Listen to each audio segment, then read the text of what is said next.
Azərbaycan torpaqlarının Rusiya və İran arasında Araz çayı boyunca bölüşdürülməsini rəsmiləşdirən Türkmənçay müqaviləsindən 198 il keçir. 1828-ci il fevralın 10-da 1826-1828-ci illər Rusiya-İran müharibəsinin yekunu olaraq Təbriz yaxınlığındakı Türkmənçay kəndində bu müqavilə imzalandı.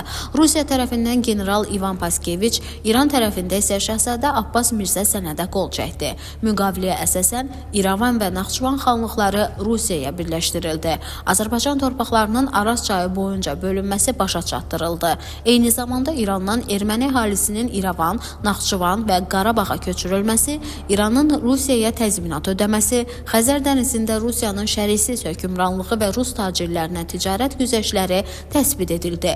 Rusiyaya keçən ərazilər indiki Ermənistan Respublikasının Naxçıvan Muxtar Respublikasını, Azərbaycanın cənub bölgəsinin bir hissəsini və bugün Türkiyə ərazisi olan Iğdır bölgəsini əhatə edirdi.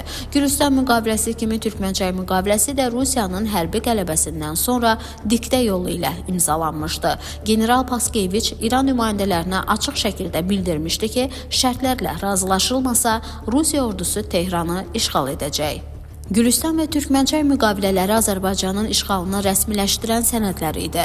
Həmin dövrdə Azərbaycan İranın tərkibində deyildi, ayrı-ayrı xanlıqlardan ibarət idi və bu müqavilələr faktiki olaraq üçüncü bir ölkənin torpaqlarının iki dövlət arasında bölüşdürülməsi demək idi. Son 250 ildə Azərbaycanın başına gələn faciələrin sayı saysızdır. Bəziləri matəm günlərini unutmağı təklif edir.